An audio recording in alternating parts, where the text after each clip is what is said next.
اعوذ باللہ من الشیطان اللعین الرجیم بسم اللہ الرحمن الرحیم رب اشرح لی صدری ویسر لی امری واحلل عقدۃ من لسانی یفقہوا قولی ان اللہ وملائکتہ یصلون علی النبی یا ایھا الذین آمنوا صلوا علیہ وسلموا تسلیما۔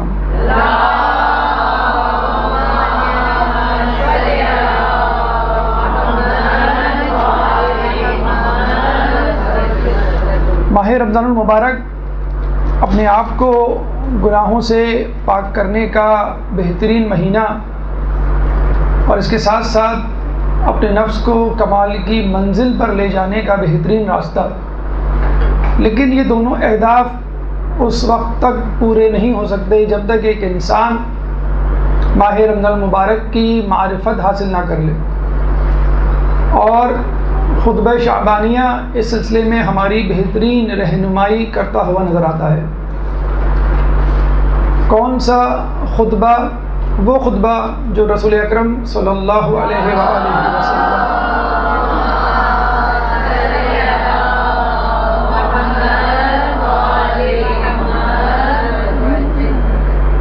آخری شعبان میں جمعے کے دن مسجد نبوی میں اصحاب اکرام کے سامنے دیا، اور اس خطبے میں رسول اکرم نے اس مہینے کی معرفت سے لوگوں کو آگاہ کیا۔ اس خطبے کا چند دن پہلے ماہ رمضان المبارک سے دینا اس بات کی غمازی کرتا ہے کہ ایک مومن کو کسی بھی کام کی تیاری اس کے وقت سے پہلے کر دینی چاہیے، اور یہ ہمارا المیہ ہے۔ بحیثیت مسلمان، بحیثیت پاکستانی ہم ذرا دیر سے جاگتے ہیں، اور بعض اوقات تو اس کام کے کرنے کا وقت آ چکا ہوتا ہے، بلکہ گزر چکا ہوتا ہے، اور ہم کفِ افسوس مر رہے ہوتے ہیں۔ یعنی بہت سارے لوگوں کو ہم نے دیکھا ہے کہ رمضان کے پہلے دن صبح اٹھنے کے بعد پتہ چلتا ہے کہ آج پہلا روزہ تھا، یا آج کل جو ہے وہ چاند دکھ چکا تھا۔ تو وہ جس طرح اپنے روزے کو مکمل کر رہے ہوتے ہیں، یا جس طرح ایک جھنجھلاہٹ چڑچڑاہٹ کا مظاہرہ کر رہے ہوتے ہیں۔ اور ویسے بھی دیکھا گیا ہے کہ مومنین اکرام اس بات کی شکایت کرتے ہوئے نظر آتے ہیں کہ شروع کے روزے بڑے سخت ہوتے ہیں، شروع کے روزے بڑے زحمت و مشقت لیے ہوئے ہوتے ہیں، بڑی پریشانی ہوتی ہے، چڑچڑاہٹ جھنجھلاہٹ وغیرہ۔ تو وہ کیفیت نہ ہو اگر آپ ماہ رمضان کی تیاری چند دن پہلے سے مکمل کر لیں۔ تو خطبہ شعبانیہ جو کہ ہمارا آج کا موضوع ہے، خطبہ شعبانیہ کے پیغامات، انشاءاللہ ہماری کوشش ہوگی کہ اس خطبے کے 12 پیغامات اور ضمنی شقیں آپ کے سامنے پیش کریں، تاکہ ہم سب ماہ رمضان سے آنے سے پہلے اس ماہ رمضان کی تیاری کر لیں، اور مکمل طور پہ اپنے آپ کو تنگوش کر لیں کہ ہمیں کیا کرنا ہے۔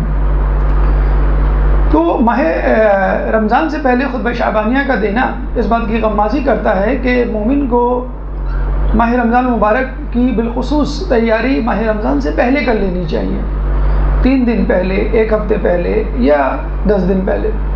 بلکہ یہ بھی ملتا ہے کہ رسول اکرم روزے رکھا کرتے تھے اکثر، لیکن شعبان میں کثرت سے روزے رکھا کرتے تھے، اور شعبان کے آخری دنوں میں تسلسل سے روزے رکھا کرتے تھے، اس طرح کہ ان روزوں کو ماہ رمضان کے روزوں سے ملا دیا کرتے تھے۔ تو یہ انداز فکر ایک مومن کا بھی ہونا چاہیے، یہ نہیں کہ رمضان کے آنے کے بعد آپ کو فکر ہو کہ آج اب مجھے روزہ رکھنا ہے۔ حدیث میں آیا ہے کہ ایک زمانہ آئے گا کہ لوگ اللہ کی عبادت فقط ماہ رمضان میں کیا کریں گے۔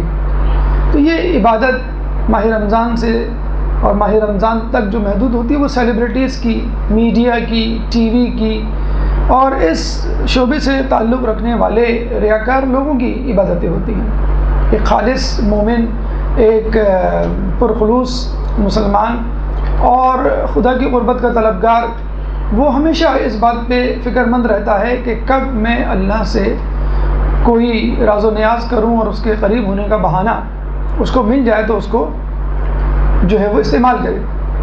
چنانچہ ضروری ہے کہ ایک مومن ماہ رمضان کی تیاری ماہ رمضان سے پہلے کر لے۔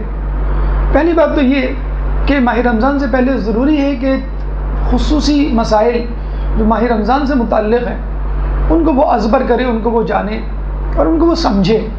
مثلا چاند کا مسئلہ ایک بہت بڑا مسئلہ ہے، اور لوگ جو ہے وہ کم علمی میں، جہالت میں بہت کچھ علماء مجتہدین تک کو کہہ جاتے ہیں، اگر اس کا مسئلہ وہ پہلے سے طے کر لے تو پرسکون ہو کر چاند دیکھے، نظر نہیں آئے یا نظر کسی کو آ جائے اس پہ یقین کر لے، اس کی کیا کیفیت کیا احکامات ہیں ان کو وہ جان لے۔ یوم شک کا روزہ کسی بارے میں آپ کو تردد ہو کہ ہے کہ نہیں ہے پہلی رمضان کے حوالے سے، تو وہ آپ کو روزہ رکھنا چاہیے۔ اکثر لوگ نہیں رکھتے، پھر بعد میں جب کنفرم ہو جاتا ہے اور روزہ ان کا مس ہو جاتا ہے تو پتہ چلتا ہے کہ ان کو بعد میں، جیسے غیر شیعہ افراد میں بہت کامن ہے کہ جب چاند کے بارے میں کچھ اختلاف ہوتا ہے تو عید کے بعد کہا جاتا ہے، باقاعدہ گورنمنٹ لیول پہ اعلان کیا جاتا ہے کہ چاند جو ہے ایک دن بعد دکھا، آپ لوگ جو ہے ایک روزہ اضافی رکھیں، یا تھا اور ہم نہیں دیکھ پائے مثلا، تو یوم شک کا اگر روزہ آپ رکھ لیں تو اس مسئلے سے آپ کی جان چھوٹ جائے۔ خواتین کے، بزرگوں کے اور بیماروں کے قضا جو روزے ہیں ان کی معلومات، ان کو کب کرنا ہے، اور ظاہر سی بات ہے وہ ماہ رمضان سے پہلے پہلے آپ کو ادا کرنے ہوتے ہیں، وہ آپ کر لیں۔ کچھ لوگ جہالت کی بنیاد پر یہ سمجھ لیتے ہیں کہ بھائی قضا روزے ہم پہلے کریں گے پھر جو ہے رمضان کے ہم روزے رکھیں گے، تو وہ روزے نہ ان کے قضا روزے شمار ہوں گے نہ ان کے ماہ رمضان کے روزے شمار ہوں گے۔ تو بہت سارے مسائل ضروری ہیں ہم ماہ رمضان سے پہلے طے کر لیں، سمجھ لیں، اپنے جو کنفیوژنز ہیں ان کو ہم دور کر لیں۔ خصوصی مسائل جو بیماروں کے حوالے سے ہوتے ہیں، بہت سارے لوگ ماہ رمضان سے پہلے یہ کہتے ہوئے نظر آتے ہیں کہ بھائی اس دفعہ تو بہت گرمی ہے، اور واقعی اس دفعہ حقیقت میں بڑی گرمی ہے، 40 ڈگری میں جا رہا ہے ٹیمپریچر۔ نواب شاہ کے بارے میں کہا گیا ہے کہ دنیا کا گرم ترین علاقہ، پوری دنیا کا گرم ترین علاقہ 52 ڈگری سینٹی گریڈ، تو اتنا ٹیمپریچر تو جو ہے وہ مڈل ایسٹ میں بھی نہیں ہوتا۔ تو کراچی میں بھی بہرحال جو شہری علاقے ہیں جہاں پولیوشن زیادہ ہوتی ہے وہاں پہ اگر ٹیمپریچر نہ بھی دکھا رہا ہو ویدر تو وہ ٹیمپریچر ہوتا ہے، زیادہ ہے وہاں پہ، کیونکہ پولیوشن اور کنجسشن کی وجہ سے، پاپولیشن فیکٹر کی وجہ سے۔ تو آپ پہلے سے طے کر لیں گے بھی گرمیاں آ رہی ہیں اور عام حالات سے پہلے زیادہ گرمیاں ہیں، تو مجھے کیا کرنا ہے۔ بہت سارے جیسے ڈائبٹیز کے پیشنٹ ہیں، وہ مثلاً 15 شعبان کو وہ روزہ رکھتے ہیں تو وہ ان کی حالت بہت خراب ہو جاتی ہے اور کہتے ہیں بھائی نہیں ہماری بس کی بات نہیں ہے۔ پھر ان کو ہمت دلائی جاتی ہے کہ بھی آپ نے کہاں کہاں غلطی کی، آپ کی انسولین کی ڈوز ایڈجسٹ ہونی چاہیے سحری اور افطاری کے حوالے سے، مثلاً آپ کا کھانا پینا کیونکہ عموماً روزے میں کم ہوتا ہے تو انسولین کی ڈوز بھی کم ہونی چاہیے۔ اب دیکھیں نیمہ شعبان خود ہمیں بہت ساری چیزوں کی یاد دہانی کروا دیتا ہے کہ تم کو ماہ رمضان میں جاگنا ہے تو ابھی سے شب بیداری کی پریکٹس اسٹارٹ کر دو، اور اس کے بعد جب ماہ رمضان میں روزے رکھنے ہیں مسلسل اس کی تیاری ابھی سے کر لو۔ تو ایسے لوگ خصوصی طور پہ بلڈ پریشر کے مریض ہیں کہ جن کو پابندی سے 8 گھنٹے بعد 6 گھنٹے بعد دوائیں لینے، تو وہ ڈاکٹر سے اس طرح ایڈجسٹمنٹ کر لیں، مسالیات جسے کہتے ہیں وہ کر لیں کہ مغرب اور سحری کے بعد دوا لیں یا بیچ میں دوا لیں۔ تو اگر اس کی تیاری آپ بالکل پری پلانڈ ہو کے دیکھیں، بڑے افسوس کے ساتھ کہنا پڑتا ہے ہمارے گھروں میں برتھ ڈیز ہوتی ہیں، سالگرہیں، شادی بیاہ کی تقریبات ہوتی ہیں یا کوئی اور مسئلہ ہوتا ہے تو اس کی ہم تیاری جو ہے مہینوں پہلے سے شروع کر دیتے ہیں۔ لیکن ماہ رمضان جس کے بارے میں کہا جاتا ہے کہ جس نے نہیں بخشوایا اپنے آپ کو وہ بدبخت ترین شخص ہے، تو جس پہ جبریل نے جو ہے دعا کی اور رسول نے جو ہے آمین کہی، تو اگر یہ چیزیں آپ پہلے سے کر لیں تو بہت سارے مسائل، اور یہ ہم آپ کو پہلے بتا دیں کہ حقیقت میں جو ہمارے چند ابتدائی روزے ضائع ہوتے ہیں، یہ کہتے ہوئے اکثر لوگوں کو سنا گیا ہے، لوگ کیا کہتے ہیں کہ بھئی شروع میں تو بڑا مسئلہ ہوتا ہے، شروع میں بڑی ٹینشن ہوتی ہے، شروع میں بڑی بھوک لگتی ہے، شروع میں روٹین بڑا ڈسٹرب ہوتا ہے، شروع میں بڑا غصہ آ رہا ہوتا ہے، پھر آپ ماشاء اللہ ایڈجسٹمنٹ ہو جاتی ہے۔ کب ہو جاتی ہے؟ 5 دن بعد، 10 دن بعد مثلا۔ اور جب روزے جا رہے ہوتے ہیں تو لوگ تڑپ رہے ہوتے ہیں، افسوس کر رہے ہوتے ہیں کاش ماہ رمضان ہمیشہ ہمیشہ رہے۔ تو جو شروع کے روزے آپ گزارتے ہیں یہ سن کر، یہ کہہ کر کہ بھائی شروع کے روزے تو ہوتے ہی ایسے ہیں، شروع میں تو تھوڑا سا صبر کرنا چاہیے اور بڑا مشکل ہوتا ہے ایڈجسٹ کرنا، تو اب وہ شروع کی جو ایڈجسٹمنٹ وارم اپ ٹائم ہے وہ آپ شعبان میں استعمال کر لیں۔ دیکھیں اگر شعبان کے آپ مستحب روزے رکھتے ہیں اور اس کو توڑ بھی دیتے ہیں تو کوئی ایسی قباحت نہیں ہے، کوئی ایڈجسٹمنٹ کر لیتے ہیں یا مسائل کے نہ ہونے کی وجہ سے وہ روزہ نہیں ہوتا تو کوئی اتنا بڑا مسئلہ نہیں ہے، خود اس کی نیت آپ جو ہے وہ مغرب سے پہلے پہلے کر سکتے ہیں۔ مستحب روزوں کی بہت سارے کنسیشنز ہیں۔ پھر دیکھیں بزرگوں، خواتین، بچوں، جوانوں، ان سب کا ایک ٹیم ورک ہوتا ہے ماہ رمضان میں، آپ نے دیکھا ہوگا۔ جو نماز بھی نہیں پڑھ رہے ہوتے اکثر جو ہے وہ روزہ رکھ رہے ہوتے ہیں، جو دین سے نابلد ہوتے ہیں ان کی بھی کوشش ہوتی ہے کہ بھئی چلیں سب رکھ رہے ہیں تو میں بھی رکھ لوں۔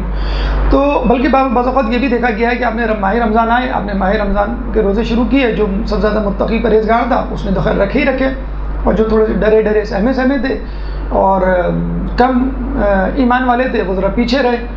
جب انہوں نے دیکھا کہ ہاں بھائی فلاں نے روزہ رکھ لیا، فلاں نے رکھ لیا، چلو میں بھی ہمت کر کے رکھوں، پھر تیسرا، پھر چوتھا، پھر پتہ یہ چلتا ہے کہ 3-4 روزوں کے بعد یا 1 ہفتے کے بعد تمام گھر جو ہے اس ماحول میں ایڈجسٹ ہو جاتا ہے۔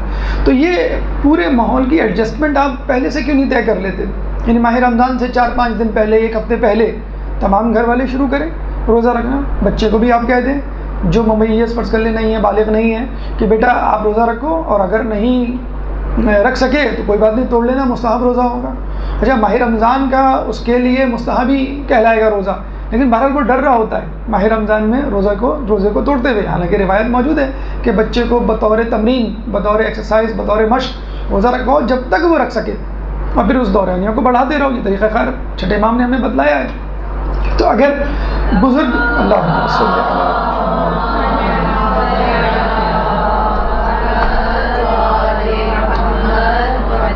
تو اگر آپ ماہ رمضان میں کم از کم 1 ہفتے پہلے سے یہ ایک ماحول بنانا شروع کر دیں، پھر آپ کے پیچھے ایک بزرگ، ایک خاتون، ایک بچہ، ایک نوجوان، ایک شخص، فرد آپ کے ساتھ شامل ہو جائے گا، پھر تیسرا، پھر چوتھا۔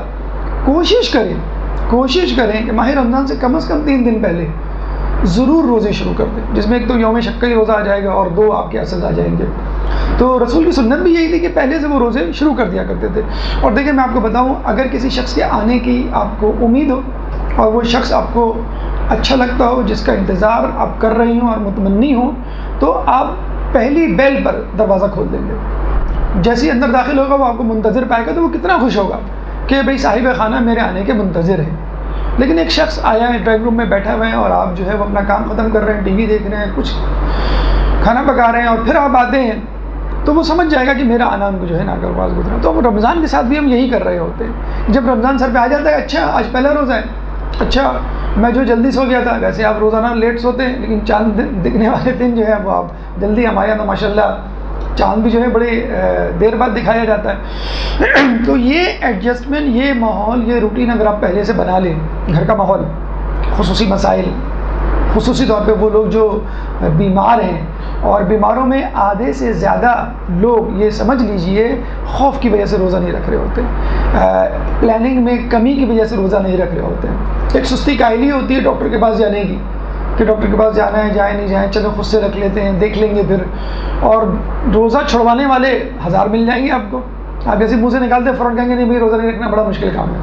حالانکہ اگر آپ روزہ رکھیں، چاہے آرام دہ حالت میں رکھیں، میں ان لوگوں کی بات کر رہا ہوں جو ذرا مشقت برداشت نہیں کر سکتے، مثلا چلیں آپ رات کو دیر سے سو جائیں، دن میں دیر تک سوتے رہیں، اے سی میں بیٹھے رہیں، پنکھے میں بیٹھے رہیں، کام کاج کم کر دیں، کوئی ایسا مذائقہ نہیں ہے، لیکن کم از کم روزے کی حالت میں ماہ رمضان تو گزاریں۔ ٹھیک ہے، ماہ رمضان آگے گزر جائے گا اور آپ کا جو ہے کچھ نہ کچھ اللہ تعالیٰ ثواب کا بندوبست کر بھی دے گا، لیکن روزے کی حالت میں ماہ رمضان کو گزارنا، اس کی جو ہے بات ہی کچھ اور ہے۔ شعبانیہ کا خطبہ شعبانیہ ہمیں یہ پہلا جو درس دیتا ہے وہ یہ دیتا ہے کہ آپ ہر کام کی ابتدا اس کی منصوبہ بندی سے کریں۔ جیسے کہتے ہیں نا کہ if you fail to plan you are planning to fail۔ اگر آپ منصوبہ بندی کرنے میں ناکام رہتے ہیں تو بس آپ سمجھ لیجئے آپ اس بات کی منصوبہ بندی کر رہے ہیں کہ آپ ناکام ہوں۔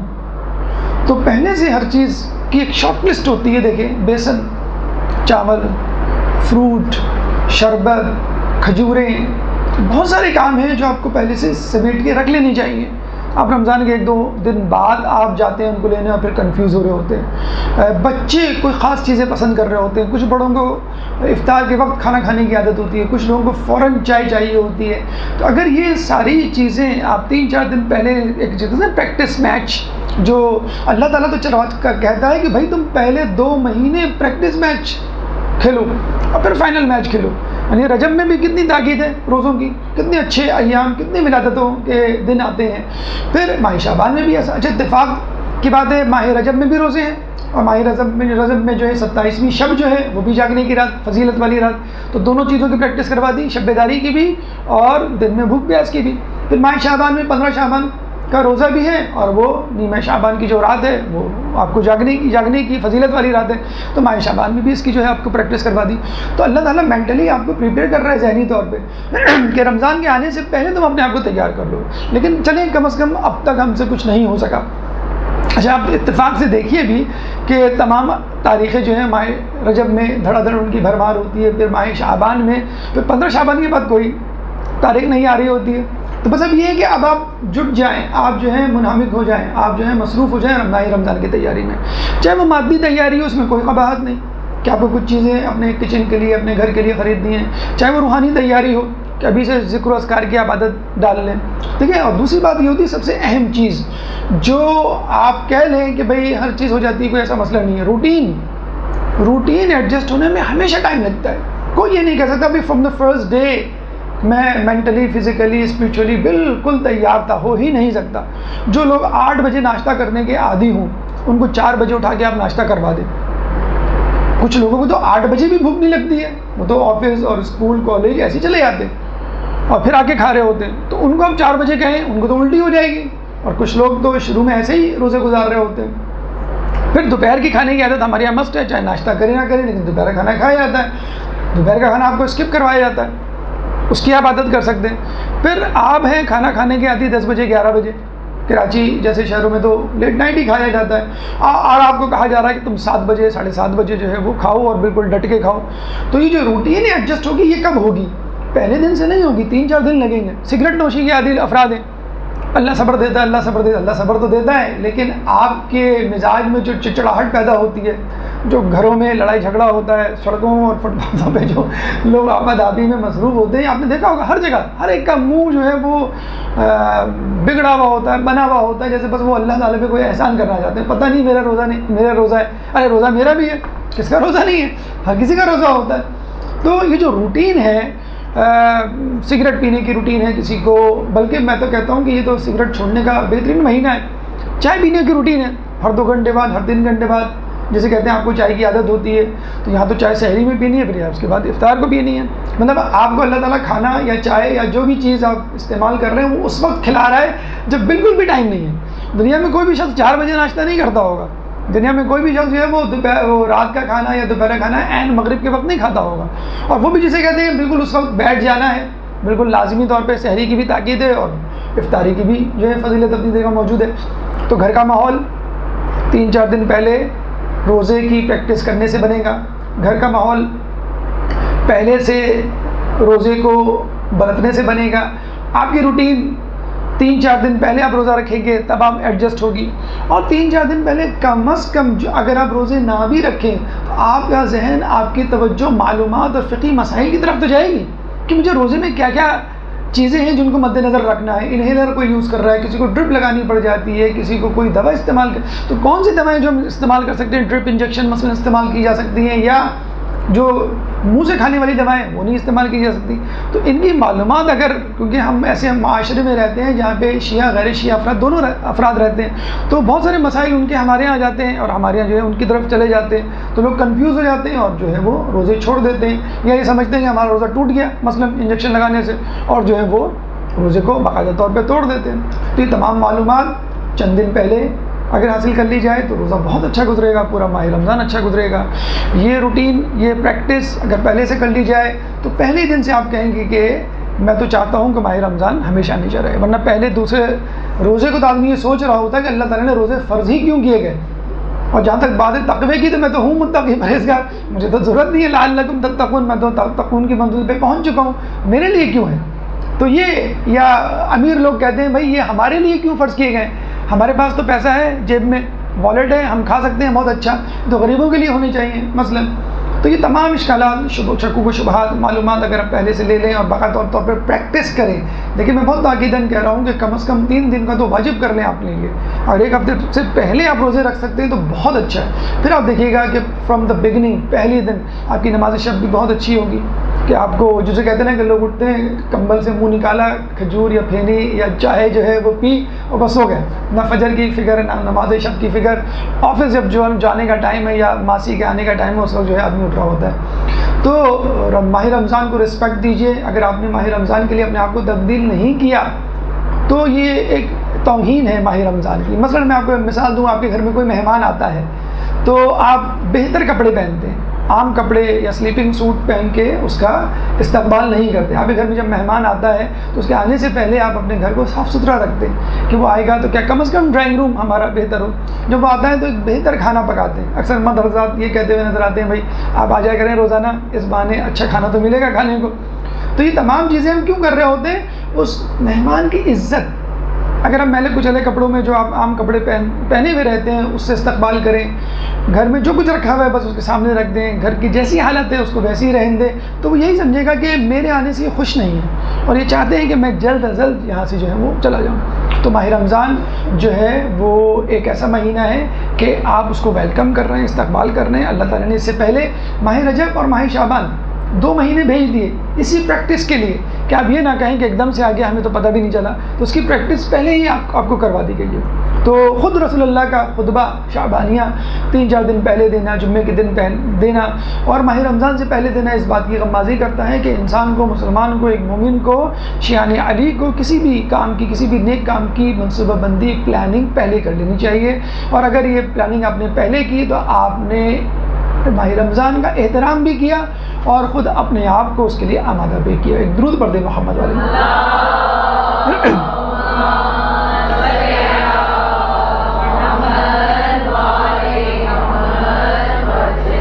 خطبہ شعبانیہ کے جو پیغامات ہیں وہ 12 پیغامات انشاءاللہ ہم آپ کے سامنے رکھنے جا رہے ہیں. شروع کے 2 پیغامات ماہ رمضان کی فضیلت کے حوالے سے ہیں. اس کے بعد جو پیغامات ہیں تقریباً 9 پیغامات وہ ماہ رمضان کے اعمال اور احکام کے حوالے سے ہیں کہ ماہ رمضان میں آپ کو کرنا کیا ہے. آخر کے 3 پیغامات مولا علی کی فضیلت اور ان کی شہادت اور ان کے مقام و مرتبہ کے حوالے سے ہیں. تو پہلے مرحلے کی طرف ہم چلتے ہیں. ماہ رمضان کی فضیلت یا فضائل ماہ رمضان, یہ پہلا مرحلہ یا خطبہ شعبانیہ کا ابتدائی حصہ ماہ رمضان کی فضیلت کے اعتبار سے. رسول اللہ ماہ رمضان کی فضیلت, مقام و مرتبہ بیان کرتے ہوئے کہتے ہیں کہ اے لوگوں, تم پر اللہ کا ایک ایسا مہینہ آ رہا ہے کہ جو برکت, رحمت اور مغفرت کا مہینہ ہے, جس کے جو مہینہ تمام مہینوں سے افضل ہے, جس کے دن اور دنوں سے افضل ہیں, جس کی راتیں اور راتوں سے افضل ہیں, جس کی ساعات و لحظات اور ساعات و لحظات سے بہتر ہیں. دیکھیں ہم بڑے فخر سے کہتے ہیں کہ ہم بڑے جدید دور کے لوگ ہیں, ہمیں ہر چیز کو برتنا آتا ہے, ایک ماڈرن اور ایک بہتر طریقے سے کرنا آتا ہے. ماس میڈیا کے حوالے سے پوری ایک کمیونیکیشن لائن, ایک فیلڈ وجود میں آ گئی ہے. اس میں ماسٹرز ہو رہا ہے, بتایا جاتا ہے کہ بھئی آپ جو ہے وہ ڈرامے کیسے کریں, فلمیں کیسے کریں, ایڈورٹیزمنٹ کیسے کریں, ڈاکیومنٹریز کیسے کریں, ٹاک شوز کیسے کریں, نیوز پریزنٹیشن کیسے کریں, کہ جو آپ کو نیوز دینی ہوتی ہے پہلے ہیڈ لائن دینی ہوتی ہے پھر اس کی ڈیٹیل بتانی ہوتی ہے. تو یہ ماس میڈیا کمیونیکیشن کا طریقہ رسول اللہ سے سیکھیے کہ رسول اللہ جب ماہ رمضان کو بتلا رہے ہیں تو پہلے ایک بریکنگ نیوز, پہلے ایک ہیڈ لائن نیوز دے رہے ہیں, پھر اس کی ڈیٹیل بتا رہے ہیں. اللہ کا رسول کیا بتلا رہا ہے کہ تم لوگوں پر اللہ کا مہینہ آنے والا ہے. بس اگر رسول اللہ یہیں پہ بھی خطبہ شعبانیہ ختم کر دیتے تو کافی تھا. جب ایک مہینہ اللہ سے منسوب ہو گیا تو اس کا مطلب ہے کہ آپ کو پوری جان لگانی ہے, پورا زور لگانا ہے نیکیاں کرنے کے لیے, اور پوری جان اور پورا زور لگانا ہے گناہوں سے بچنے کے لیے. کافی تھا.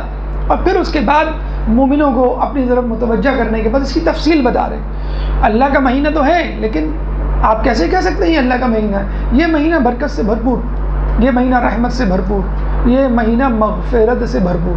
اور ایک جگہ یہ بھی آیا ہے کہ پہلا عشرہ برکت کا, دوسرا عشرہ رحمت کا, اور تیسرا عشرہ جو ہے وہ جہنم سے رہائی کا. تو دیکھیے پہلے تو آپ سمجھ لیجئے برکت کیا ہے. اکثر ہم کہتے ہیں نا کہ بھائی بسم اللہ کہہ کے پکاؤ انشاءاللہ کھانے میں برکت ہوگی اور کھانا کم نہیں پڑے گا مثلا. یا ہم کہتے ہیں بھائی اس مہینے تو بڑی برکت رہی, بڑی بچت ہو گئی اور پیسے جو ہے اس دفعہ زیادہ خرچ نہیں ہوئے. تو یہ برکت کیا ہوتی ہے؟ برکت کا مطلب ہے کشادگی, برکت کا مطلب ہے وسعت, برکت کا مطلب ہے کہ وسائل کا زیادہ ہونا اور مسائل کا کم ہونا, یا آمدنی کا زیادہ ہونا, اخراجات کا کم ہونا, ان پٹ کا زیادہ ہونا, آؤٹ پٹ کا کم ہونا. ہمیں مولا کائنات حضرت علی ابن ابی طالب کی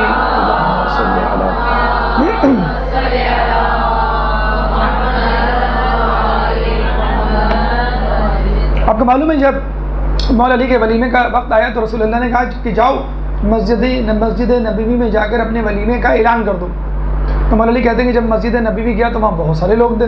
اب مجھے برا لگا میں خاص الخاص لوگوں کو، اور ویسے بھی خاص الخاص لوگوں کو کہتے تو کتنے لوگ آتے.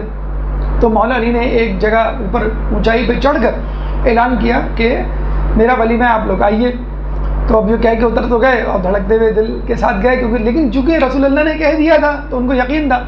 اور تو آپ کو معلوم بھی ہوگا کہ دیگ پہ یا دیگچی پہ یا برتن پہ کھانے کی کون بیٹھا تھا؟ رسول اللہ. جسے کہتے ہیں نا دیگ کاٹنا، دیگچی کاٹنا، کھانا نکالنا بھی ایک فن ہوتا ہے. تو رسول اللہ نے کہا کہ تم فکر نہ کرو، میں کھانا نکالتا جاؤں گا، تم لوگوں کو دیتے جانا.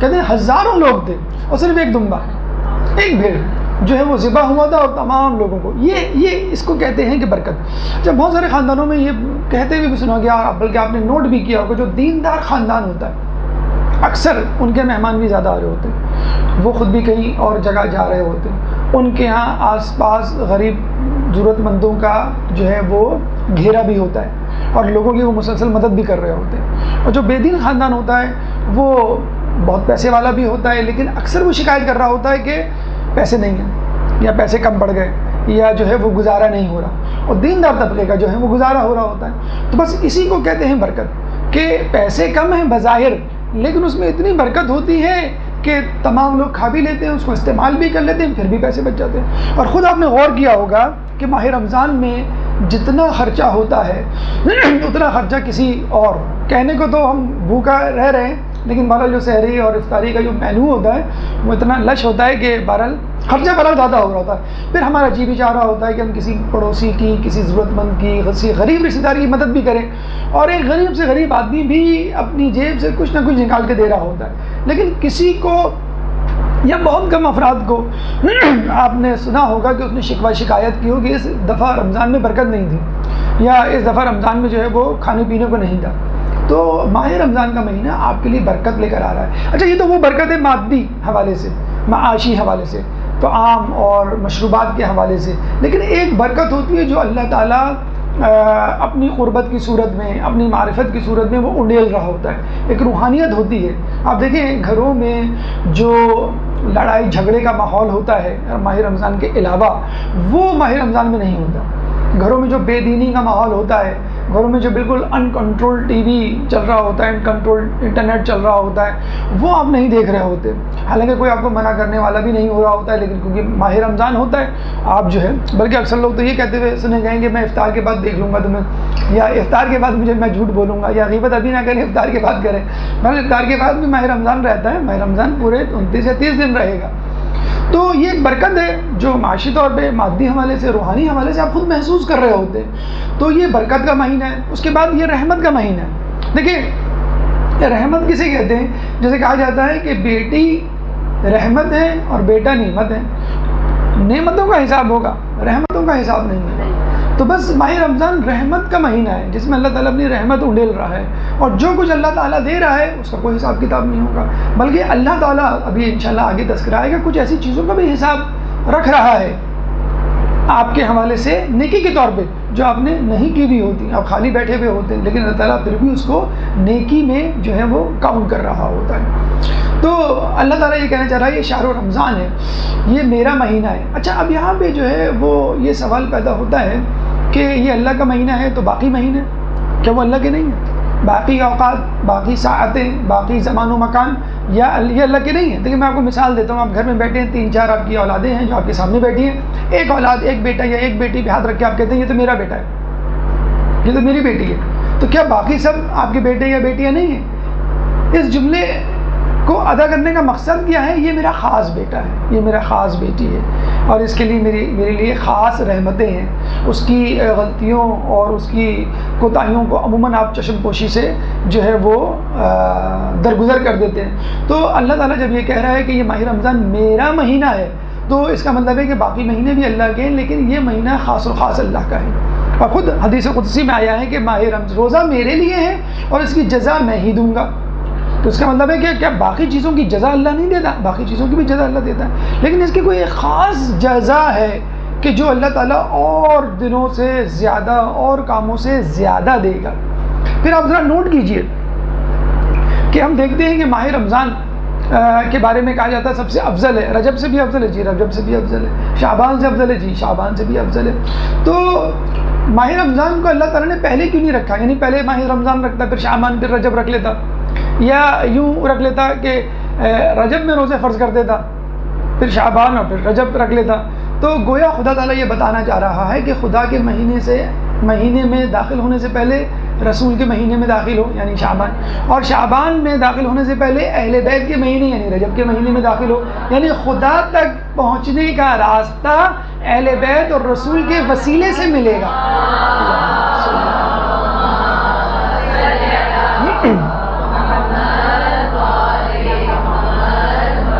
تو یہاں بھی اللہ تعالیٰ وسیلہ جو ہے آپ کو پہنچانا چاہ رہا ہے. یہاں بھی چاہتا ہے کہ وہ اپنے پاس اہل بیت اور رسول اللہ کے وسیلے سے آپ کو بلائے.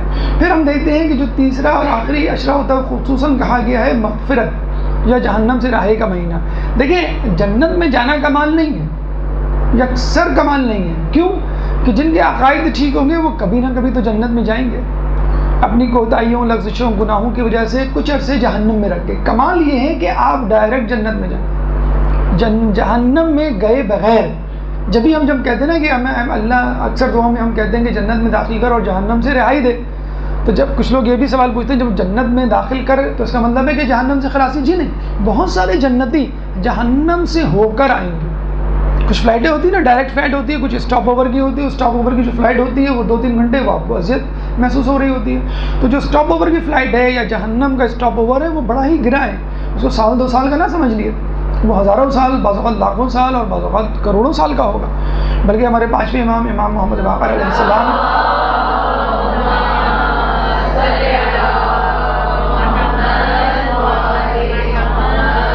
فرماتے ہیں کہ کچھ ہمارے چاہنے والے جہنم میں جل کر کوئلہ ہو جائیں گے، پھر ان کو جنت میں داخل کیا جائے، پھر جو ہے وہاں پہ ان کو غسل توبہ دیا جائے گا، پھر جو ہے وہ وہاں پر پاکیزہ ہوں گے. اور کچھ لوگوں کے بارے میں کہا جاتا ہے جو جہنم سے آئیں گے ان کے پیشانی پر ایک داغ ہوگا جس سے لوگ پہچان جائیں گے جہنم والے ہیں. پھر وہ اللہ سے کہیں گے کہ لوگ ہمیں جہنم والا کہتے ہیں، تو آپ ہمیں اس اذیت سے بچائیں، تو اللہ تعالیٰ وہ نشان مٹا دے گا. تو بہرحال جہنم، رسول کی حدیث میں آیا ہے کہ جس کو جہنم کے اوپر سے گزار دیا گیا گویا وہ ہلاک ہو گیا. تو وہاں رہنا، وہاں ٹھہرنا تو بہت دور کی بات ہے. اور کتنا آپ کو ٹھہرنا ہوگا یہ کچھ بھی نہیں کہہ سکتے. لیکن بہرحال یہ بات طے ہے کہ جن گناہوں کو ہم بہت چھوٹا سمجھتے ہیں اور جن حرام گناہوں میں ہم گناہ کبیرہ میں بھی ملوث ہو رہے ہوتے ہیں تو بہت زیادہ عرصہ گناہوں میں ٹھہرنا پڑے گا. میں ایک گناہ کے بارے میں بتاتا ہوں جو بظاہر گناہ نہیں لگتا لیکن مقدمہ گناہ ضرور ہے. کیا؟ نامحرم سے مذاق، چیٹنگ، فون، انٹرنیٹ کال کتنی عام ہے. مکس گیدرنگ اسکول کالجز میں، کسی نامحرم سے مذاق کرنے پر انسان 1000 سال جہنم میں جلے گا. اور وہ نامحرم اگر اس سے راضی ہے تو وہ بھی 1000 سال جلے گا، اور اگر وہ اس سے راضی نہیں ہے تو اس کے حصے کا 1000 سال آپ کو جلنا ہوگا، یعنی 2000 سال. نامحرم سے مذاق کرنے پر ایک جملے کے بدلے، مذاق کا ایک جملہ 1000 سال جہنم کا. تو آپ جو ہے وہ باقی جملوں کا، باقی مقدمات، یہ گناہ کا مقدمہ ہے، زنا کا مقدمہ ہے. تو پھر خود زنا یا کوئی حرام کام جو اس مہینے میں آپ انجام دیں، اس کتنا بڑا گناہ آپ یہ اس مہینے کے علاوہ انجام دیں تو جہنم میں انجام دینا پڑے گا، جہنم میں جانا پڑے گا. تو جہنم میں جانے کو بہت ہلکا نہ سمجھیں، جہنم میں جانے کو بہت آسان نہ سمجھیں کہ بس چند دنوں کا گزر رہنا ہوگا پھر ہم جو ہے وہاں پہ آ جائیں گے. تو بہرحال خود جہنم سے رہائی، مکمل طور پہ رہائی. اور دوسری بات یہ کہ دیکھیں نا، اہل بیت کے ساتھ جہنم میں داخل ہونا ایک الگ بات ہے. جب اہل بیت اور جنتی داخل ہو گئے اس کے بعد ہزاروں سال بعد آنا وہ ایک الگ بات ہے. جب آپ جائیں گے تو آپ کو ویلکم کیا جائے گا، اور جو بعد میں جا رہا ہوگا اس کو جسے کہتے ہیں کہ وہ اوقات، یہ وقت، وہ منزلت، وہ درجہ، وہ اسٹیٹس اس کو نہیں ملے گا. تو یہ مہینہ جہنم سے آزادی کا بھی ہے. کوشش کریں اس مہینے میں جہنم سے بھی اپنے آپ کو آزاد کر لیں. بہرحال یہ مہینہ اللہ کا مہینہ ہے، یہ مہینہ تمام مہینوں سے افضل ہے. یہ مہینہ رحمت، برکت اور مغفرت کا مہینہ ہے. اس کے بعد دیکھیں ایک سوال پیدا ہوتا ہے، آپ کو ایک محل کا دورہ کروایا جائے، بہت خوبصورت بلڈنگ، بہت سارے ملازمین، بہت سارے کھانے انواع قسم کے، اور دورہ کروانے کے بعد آپ پوچھیں کہ بھئی اس میں کہاں ہوں، یا یہ کیا میرا محل ہے اور کیا میرا اس میں اسٹیٹس ہے، تو آپ کو کہا جائے کہ بھئی ہم مثلاً آپ یہاں پہ چوکیدار ہیں، یہاں کام کرنے والے ہیں، یہاں صفائی کرنے والے ہیں، تو آپ کا دل بوجھ سا جائے گا کہ جو موٹا جھوٹا ہوگا وہ پہننا پڑے گا، خراب کپڑے، پرانے کپڑے جو بچ جائے گا لوگوں کا وہ آپ کو. لیکن ایک آپ کو کہا جائے کہ نہیں، آپ یہاں پہ چیف گیسٹ ہیں، آپ یہاں پہ مہمان خصوصی ہیں. اچھا آپ ذرا غور کریں کہ مہمان خصوصی کا اسٹیٹس خود صاحب خانہ سے زیادہ ہوتا ہے. آپ نے دیکھا ہوگا کہ جب آپ آتے ہیں تو صاحب خانہ آپ کو بہتر جگہ پہ بٹھا دیں، بھئی آپ یہاں بیٹھے، یہاں اے سی کی ہوا آ رہی ہے، خود نہیں بیٹھے گا وہ، یہاں پنکھے کی ہوا آ رہی ہے. یا جسے کہتے ہیں اگر کوئی ڈش دینی ہوگی تو بہتر ڈش آپ کے سامنے پیش کرے گا، خود دال یا سبزی پہ یا کسی اور چیز پہ گزارا کر لے گا، یا آپ کو زیادہ کھلائے گا، خود جو ہے وہ کم کھائے گا. تو صاحب خانہ سے زیادہ لطف مہمان اٹھا رہا ہوتا ہے. تو جنت اللہ کی ہے، لطف ہم اٹھا رہے ہوں گے. اور یہ جتنے بھی جو اللہ تعالیٰ ہم کو کمالات یا کرامات سے نوازے گا وہ ہمارے لیے.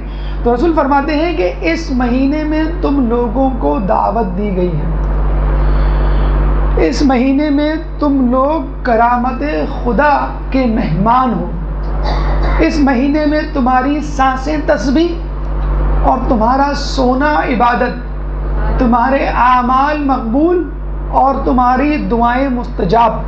اے لوگوں، اس مہینے پرخلوص نیت سے دعا کرو کہ اللہ تمہیں ماہ رمضان کے روزے رکھنے اور تلاوت قرآن کی توفیق دے، کیونکہ بدبخت ہوگا وہ شخص جو غفران الہی سے محروم رہ گیا. تو آپ نے دیکھا کہ کتنی بڑی فضیلت ہے، اور اس فضیلت میں آپ کا اسٹیٹس کیا ہے؟ آپ مہمان ہیں، آپ چیف گیسٹ ہیں. کس کے مہمان ہیں؟ اللہ کے. اچھا اللہ نے کبھی یہ نہیں کہا کہ تم رجب میں میرے مہمان ہو، شعبان میں میرے مہمان ہو، ذی الحج میں یا محرم میں، کسی میں نہیں کہا، لیکن ماہ رمضان میں کہا. تو ایسی کیا خاص بات ہے ماہ رمضان میں اور دیگر مہینوں میں؟ جو ڈفرینس ہے، جو فرق ہے، وہ بھوک کا ہے. ماہ رمضان میں آپ بھوکے ہوتے ہیں، ماہ رمضان میں آپ روزے رکھ رہے ہوتے ہیں. باقی مہینوں میں آپ کی مرضی ہے، آپ کو ایک آپشن ہے، آپ رکھیں تو نہ رکھیں، رکھیں یا نہ رکھیں. تو اس کا مطلب کیا ہوا کہ اللہ کی دعوت کس کو سزاوار ہے؟ اللہ کا مہمان کون ہوتا ہے؟ پیٹ بھرا نہیں ہوتا. حدیث ہے باقاعدہ، جو زیادہ سوتا ہے، جو زیادہ کھاتا ہے، وہ اللہ کا دشمن ہوتا ہے. جو کم سوئے گا، جو کم کھائے گا، وہ اللہ کا دوست ہوگا، اور جو روزے رکھے گا وہ اللہ کا مہمان ہوگا. تو اللہ تعالیٰ کس کو مہمان بناتا ہے؟ بھوکے کو.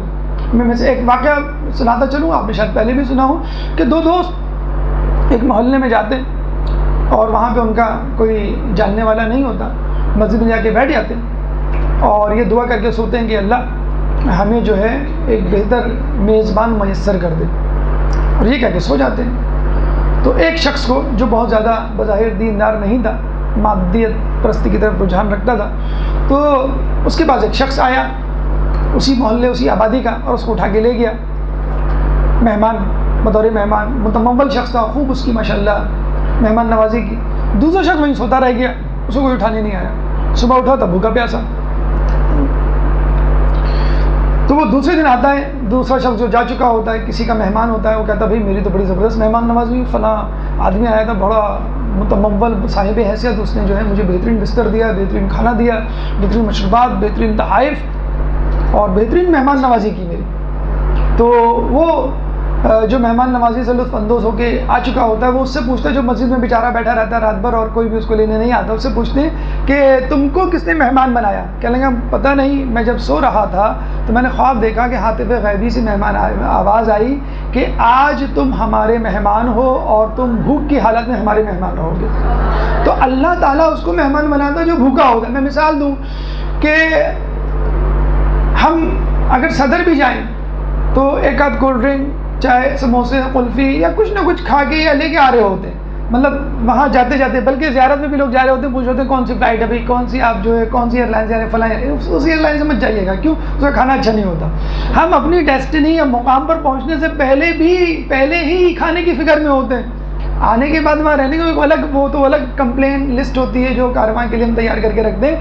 ہم ایروپلین میں بار بار مڑ کے ایئر ہوسٹس کو گھور رہے ہوتے ہیں، تک رہے ہوتے ہیں، لوگ دوسرے مطلب لے رہے ہوتے ہیں، ہم جو ہے وہ کھانے کی طلب میں ہوتے ہیں، یہ کب ہمیں آ کے آفر کریں، کب جو ہے وہ ہمیں. تو یہ کیا ہے؟ یہ انسان مادیت پرست یا ہوائی نفس کا جو شکار ہے اس کا. رسول شب معراج پہ گئے تھے. کہاں گئے؟ کہاں سے گئے تھے؟ مکے سے کہاں گئے تھے؟ بیت المقدس. بیت المقدس سے کہاں گئے؟ آسمان، پھر 7ویں آسمان، پھر سدرۃ المنتہا، پھر عالم ملکوت، اور پھر مقام محمود، پھر جنت، پھر جہنم، پھر اس کے بعد دوبارہ یہی سیکوینس واپس آئے. رسول نے کیا کھایا دعوت میں؟ مجھے بتائیے. اللہ نے کیا مرغن کھانے جنت کے ہونے چاہیے نا. اللہ بادشاہوں کا بادشاہ ہے، اور اللہ تعالیٰ کی جنت میں جتنے لذیذ کھانے ہیں اتنے لذیذ کھانے کہیں نہیں ہیں. یہ بھی ہم بتا دیں کہ جنت میں جو ڈش پیش کی جائے گی کھانے کی، ہر لقمے پہ ایک نیا ٹیسٹ ہوگا. چاہے وہ ایک ہی ڈش کھا رہے ہوں، یعنی کہ 60 ڈشز کا ایک ہی ڈش ہوگی. قورمہ ہے، بریانی ہے، پیزا ہے، گوشت، جو بھی ہے، جو بھی آپ کھا رہے ہیں، ہر لقمے پہ ایک نیا ٹیسٹ ہوگا. تو مجھے بتائیے سب سے بہترین مہمان جو ڈیزرو کرتا ہے اللہ کی مہمانی کے لیے کون ہے؟ رسول اللہ. ٹھیک ہے. اور سب سے زیادہ کھانا یا سب سے زیادہ مہمان نوازی کون کر سکتا ہے؟ خدا مند قدوس خالق کائنات. تو رسول اللہ کو معراج پہ کیا کھلانا چاہیے تھا؟ جو کچھ آپ کے ذہن میں آئے آپ کہہ سکتے ہیں کھلانا چاہیے تھا. جو کچھ ہم نے دیکھا سنا یا جس کے کھانے کی تمنا ہے مثلاً وہ بھی کھلانا چاہیے تھا. لیکن پورے معراج کے سفر میں اللہ تعالیٰ نے رسول اللہ کو ایک سیب کھلایا، وہ بھی کہ شکم مادر میں جناب زہرا کا نور. اللہم صلی علی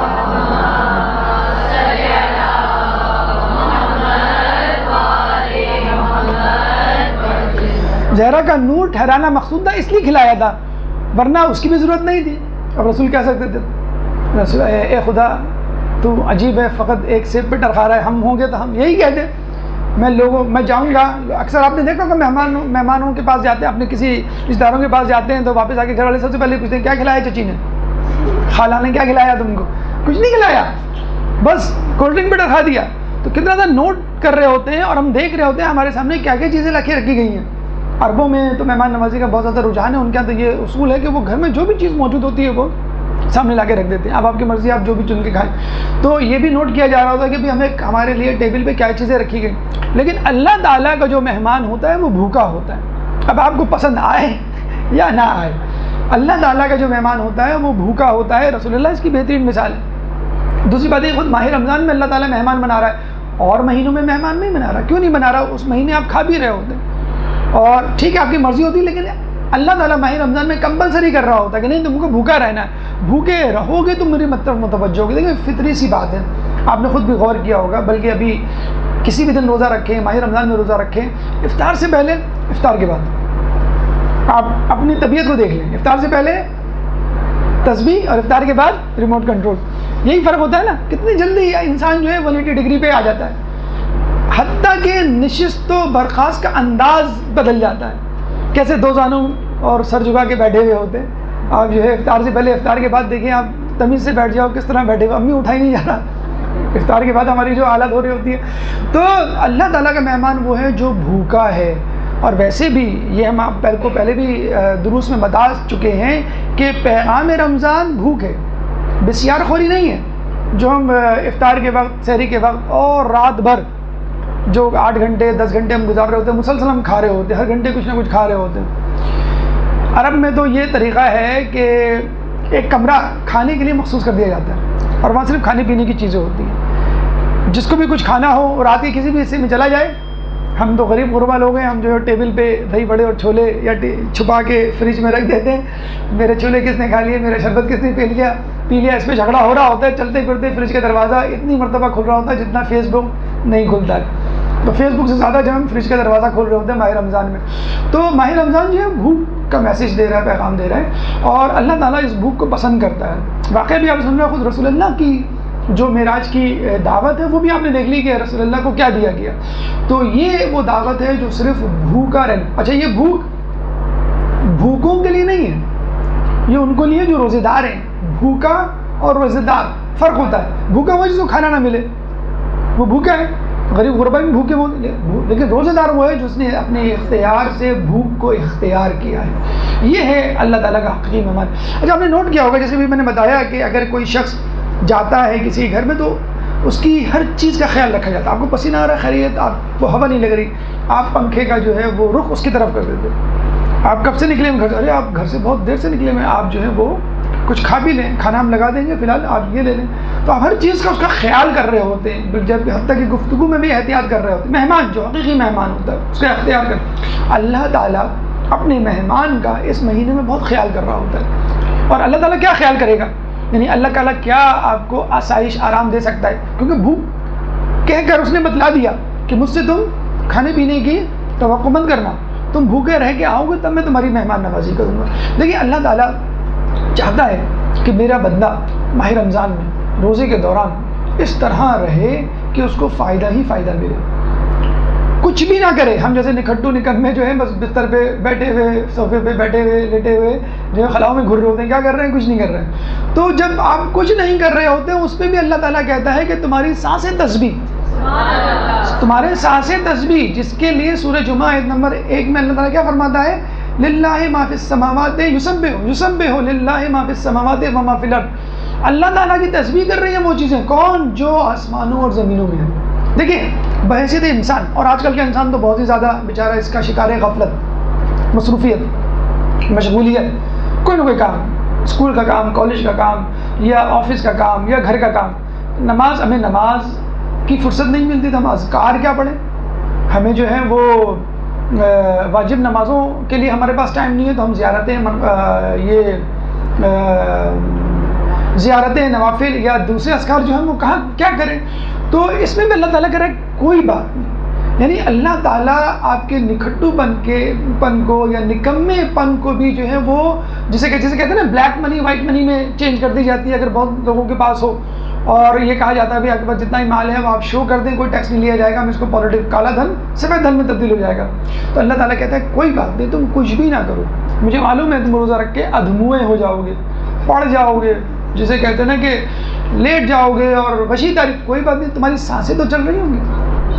تو تمہاری جو سانسیں ہیں اس کا اب دیکھیں نا، 1 منٹ میں 18 مرتبہ سانس لیتے ہیں، 1 گھنٹے میں ملٹیپلائی بائی 60، 1 دن میں ملٹیپلائی بائی 24، 1 ہفتے میں ملٹیپلائی بائی 7، اور 1 مہینے میں ملٹیپلائی بائی 30. تو اتنی سانسوں کا ثواب آپ کو سب کچھ مل گیا. اور اس میں دیکھیں مذاق کی کوئی بات نہیں، مطلب آپ یہ کہیں کہ یہ تو اللہ تعالیٰ ہمیں بہلا رہا ہے، شاید نہیں، حقیقتاً اللہ تعالیٰ ہر سانس میں، اور یہ نہیں معلوم کہ کیا دے گا.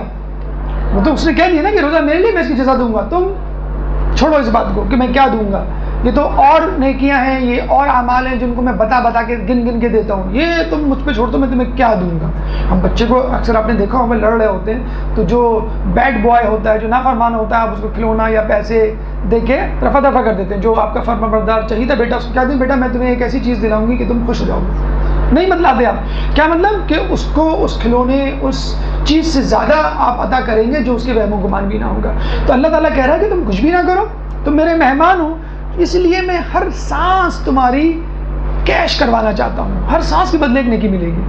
اچھا بیداری میں سانس سمجھ میں آتی ہے، بیداری کی حالت میں آپ بھوک ہے، اس بھوک کی زحمت، اس بھوک کی تکلیف آپ کو محسوس ہوتی ہے؟ جی بالکل محسوس ہوتی ہے جب ہم بے حالت ہیں. اگر آپ سو جائیں، سونے والے کو کس بات کا فائدہ، سونے والے کو کس بات کا ثواب؟ وہ تو غافل ہے، وہ تو سو رہا ہے، وہ تو روزہ گزار رہا ہے. اللہ کیا کہہ رہا ہے؟ اگر سانسیں تسبیح ہیں تو سونا عبادت، فل فلیج عبادت کا اسٹیٹس. کوئی گھبرانے کی بات نہیں. اکثر لوگ بہت امائیں بہت زیادہ چیختی ہیں اپنے بچوں پہ کہ سوتے رہتے ہو، ایسے روزہ گزارنے کا کیا فائدہ. یہ نہ کہیں اس کا سونا بھی عبادت ہے. یہ الگ بات ہے کہ جب آدمی بیدار ہوگا اور عبادت کرے گا تو اس کو ثواب کہاں پہنچ جائے گا جب سونے گا. یہ اس کو نگیٹو نہ لیں کہ اس کا مطلب ہے کہ بس اب سوتے رہیں اور ثواب کماتے رہیں. نہیں، جو سوئے گا، جو سانس لے گا، اس کا یہ ثواب ہے. جو بیدار ہوگا اور جو سانس شعور کی حالت میں رہے گا کہ میرا روزہ ہے اور میں نیکیاں کرتے ہوئے روزے کو، اس کا ثواب کتنا. یہ تو اللہ تعالیٰ ایک منیمم لیول بتا رہا ہے کہ تم کچھ نہ کرو گے تو اتنا کچھ ملے گا، اور اگر کچھ کرو گے تو کتنا ملے گا. ہم لوگ میں سے کتنے لوگ ہوتے ہیں بیچارے پوری کوشش کر رہے ہوتے ہیں لیکن کوئی دعوے سے یہ نہیں کہہ سکتا کہ میری جو 2 رکعت میں نے نماز پڑھی ہے فلاں مثلاً کہ پوری زندگی میں فلاں دن فلاں مقام پر یہ قبول ہو گئی ہوگی. کوئی دعویٰ کر سکتا ہے میرا فلاں دن فلاں؟ اللہ تعالیٰ کہتا ہے کہ اس ماہ رمضان میں تمہارے اعمال مقبول کر دوں گا. بس تمہیں تھوڑی سی کوشش کرنی ہے، خلوص کو اپنے ذہن میں رکھنا ہے. تم اس بات کی فکر نہ کرو کیوں کہ تم بھوک کی حالت میں نماز پڑھ رہے ہو. ہم بھوک کی حالت میں، زحمت و مشقت کی حالت میں پڑھ رہے ہوتے ہیں نماز. وہ حالت نہیں تجھے عام دنوں میں ہوتی. تو اللہ تعالیٰ کہہ رہا ہے کہ تمہارے اعمال مقبول، تمہاری دعائیں مستجاب. کتنا ہم تڑپ رہے ہوتے ہیں اللہ ہماری دعائیں قبول کر دے، فلاں کی قبول ہو جاتی ہے، فلاں کی قبول. مستجاب الدعوات یا دعاؤں کا مقبول ہونا انبیاء کی صفت ہے، دعاؤں کا مقبول ہونا اولیاء اللہ کی صفت ہے. اللہ تعالیٰ آپ کو بیٹھے بٹھائے آپ کے گھر میں فقط روزہ رکھ کر، کچھ کر کے نہیں. ایک تو ہوتا ہے نا کہ آپ نے خوب نمازیں پڑھی، آپ نے خود عبادات کی اور پھر آپ اس لیول پر پہنچے، لیکن اللہ کہہ رہا ہے کہ تمہیں میں اس لیول پر ویسے ہی پہنچا دوں گا، بس تم روزہ رکھ لو، کچھ بھی نہ کرو تو بھی، اور تمہاری دعائیں جو ہیں وہ مستجاب. پھر اللہ کے رسول فرما رہے ہیں کہ جب اللہ تعالیٰ نے اتنا کچھ دے دیا تو ایک چیز یاد رکھنا، اگر وہ چیز نہیں دی تو سب کچھ دینے کے باوجود تم خالی ہاتھ وہاں سے واپس لوٹ. کیا؟ توفیقات خداوندی. ہم کہتے ہیں نا کہ اللہ آپ کی توفیق میں اضافہ کرے، تو یہ جو توفیق ہے وہ اللہ تعالیٰ سب کو نہیں دیتا. کس کو دیتا ہے؟ جو ماہ رمضان کا منتظر ہو، ماہ رمضان کا انتظار کر رہا ہو، اس کے لیے تیاری کر رہا ہو. ہر شخص کو نہیں دے گا، یعنی جو بے فکرہ ہو بلکہ ٹینشن میں مبتلا ہو رہا ہو. اکثر لوگوں کو خدا نخواستہ دیکھا گیا ہے کہ وہ گن رہے ہوتے ہیں 10 روزے رہ گئے، 5 روزے رہ گئے، 3 روزے رہ گئے، بس کل کا آخری روزہ ہے پھر چھٹی. ایسے لوگوں کو کیا ماہ رمضان دے گا؟ اللہ تعالیٰ کیا دے گا؟ دے گا تو ان لوگوں کو دے گا جو یہ کہتے ہیں کہ اللہ کاش سارا سال ماہ رمضان رہے. جیسے کہ حدیث میں آیا ہے، اللہ کے رسول فرماتے ہیں کہ دیکھو تم اس میں دعا کرنا کہ اللہ تعالیٰ تمہیں روزہ رکھنے اور تلاوت قرآن کی توفیق دے. پھر یہ بھی کہہ رہے ہیں اللہ کے رسول کہ بدبخت ہوگا وہ شخص جو کہ غفران الہی سے محروم رہ گیا. جب اللہ تعالیٰ نے تمہاری سانسوں کو تسبیح قرار دے دیا، تمہارے اعمال کو پہلے سے اپروو کر دیا، یعنی یوں سمجھ لیجئے بلینک چیک پہ دستخط کر دیا، اور اب تم اماؤنٹ لکھ دو تمہیں کتنی چاہیے، 10 نہیں کیا چاہیے، 10 لاکھ چاہیے، 10 کروڑ، 10 ارب، کتنی چاہیے. تو جب یہ سب کچھ کر دیا اس کے باوجود اگر تم کو ماہ رمضان سے استفادہ نہیں ہوا تو تم سے زیادہ بدبخت، اس شخص سے زیادہ بدبخت کوئی شخص نہیں. تو ماہ رمضان بہت زیادہ فضیلت کا مہینہ، رحمت، برکت اور مغفرت کا مہینہ ہے، اللہ کا مہینہ ہے، ہم اللہ کے مہمان ہیں. اگر آپ نے اس کی اہمیت، مرتبہ، مقام کو نہ سمجھا اور اپنے آپ کو آمادہ نہیں کیا، آپ فقط اپنے آپ کو آمادہ کر لیں، اپنے آپ کو بھوکا رکھ لیں اور خلوص نیت سے روزہ رکھ لیں، تو بھی انشاءاللہ اللہ تعالیٰ تمام فضائل جن کا تذکرہ کیا گیا ہے وہ آپ کو دے دے گا. لیکن بشرط یہ کہ آپ ذہنی طور پہ تیار ہوں اور اندرونی طور پہ، قلبی طور پہ اپنے آپ کو اس کے لیے پیش کریں کہ ہاں میں تمہارا منتظر ہوں، میں تمہارا انتظار کر رہا ہوں. ایک درود پڑھ دیں محمد علیہ وسلم.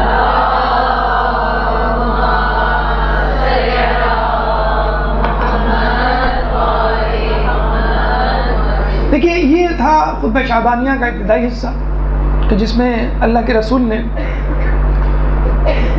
خدا کا مہینہ کہہ کے اس کا تعارف کروایا، پھر اس کے بعد کہا کہ تم خدا کے مہمان ہو، یعنی یہ خدا کا مہینہ اور تم اس مہینے میں مہمان ہو.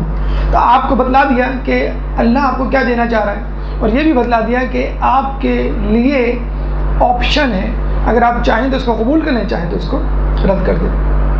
اب جو ابتدائی حصہ، جو قدر طویل حصہ ہے، 80% اور خطبہ شعبانیہ ہے، ان اعمال کے بارے میں ہے کہ جس کو آپ کو انجام دینا ہے اس ماہ رمضان میں، روزے کے دوران یا ماہ رمضان کے دوران. دیکھیے اللہ کے رسول، پھر وہی بات کہ ہم نے دیکھا خطبہ شعبانیہ کو اللہ کے رسول نے ایک ہیڈ لائن نیوز سے شروع کیا کہ یہ خطبہ شعبانیہ، یہ مہینہ اللہ کا مہینہ ہے. بس ہم مینٹلی پریپیئر ہو گئے کہ بس سب کچھ ہوگا، اس میں سارا خیر اس میں پوشیدہ ہوگا.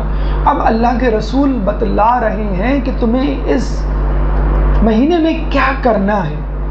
اس کی ابتدا کیسے کر رہے ہیں اللہ کے رسول کہ لوگوں ماہ رمضان کی بھوک پیاس سے قیامت کی بھوک پیاس کو یاد کرو. دیکھیے اوپننگ سینٹنس ہے. دیکھیے یہ آپ معصومین کے کلام کو پڑھیں، قرآن کو پڑھیں، خدا کے کلام کو، تو آپ کو اندازہ ہوگا کہ ان کی ہر سطر، ہر جملہ، ہر کلمہ جو ایک حکمت لیے ہوئے ہوتا ہے. دیکھیں ہمارے یہاں آپ کو معلوم ہے فروع دین سے زیادہ کی اہمیت اصول دین کی ہے. اصول دین اگر آپ نہیں اپنائیں، اس پہ اعتقاد رکھیں تو آپ جنت میں نہیں جا سکتے. فروع دین میں آپ اپنی سزا بھگت کے جائیں گے. ٹھیک.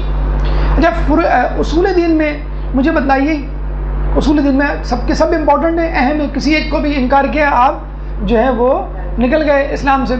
تو اصول دین میں کون سا اصول اہم ہے؟ ہمارے پاس 5 اصول دین ہیں: توحید، عدل، نبوت، امامت، قیامت. ان 5 میں سب سے اہم اصول دین کیا ہے؟